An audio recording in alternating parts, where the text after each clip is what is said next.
नमस्कार, आपके साथ मैं आयुषी। सबसे पहले आप ये तस्वीर देखिए। ये तस्वीर है पिछली अशोक गहलोत सरकार में कैबिनेट मंत्री रही शकुंतला रावत की।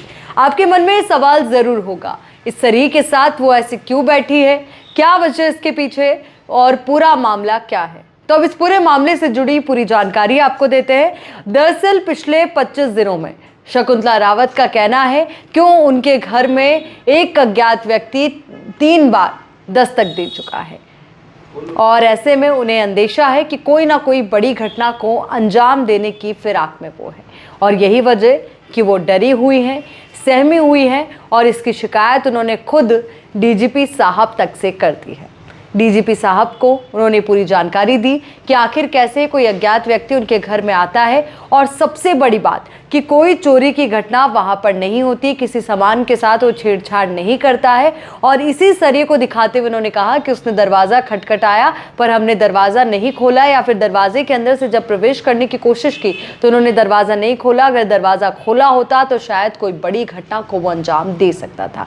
अब उन्होंने डीजीपी से क्या कहा, क्या कुछ उनकी बातचीत हुई, तो वो अब हम आपको बताते हैं।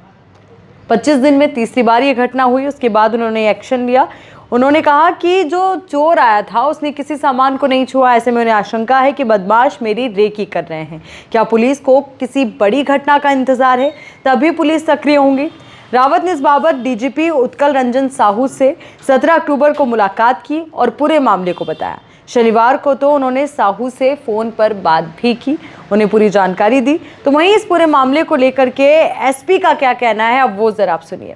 अलवर की शिवाजी पार्क थाना इलाके की कर्मचारी कॉलोनी स्थित पूर्व कैबिनेट मंत्री रावत के बंगले में शुक्रवार रात करीब 10:55 पर अज्ञात बदमाश घुस गया। नाबालिग चोरी करने के प्रयास में गया था। उसी नाबालिग ने आसपास के कई मकानों में भी छोटी मोटी चोरी की है, जिसे एक बार पहले भी पकड़ा गया था।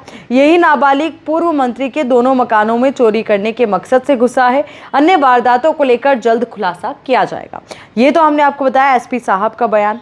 तो वहीं डीजीपी साहब से शुक्रवार रात 10:55 पर फिर घर के अंदर चोर के घुसने की या फिर इस अनजान व्यक्ति के घुसने की बात उन्होंने रखी। उन्होंने कहा कि वो छत पर रेकी करता है, दोबारा जाकर सरिया लेकर आता है। अब हमें डर है कि कोई परिवार के सदस्य को मारना चाहता है। मुझे भारी टेंशन है कि घर में घुसते हैं लेकिन कुछ चोरी करके नहीं ले जाते। तो वही रावत आगे फ़ोन पर कहती है, पहले कुछ नहीं समझा हमने, लेकिन अब डर है कोई हमें मारना चाहता है। अब तो लगता है मारने के उद्देश्य से आ रहा है। रात को मेरे पति ने गेट नहीं खोला, यदि वे गेट खोल देते तो इस सरिये से तो प्राण निकल जाते, इतना भारी सरिया है।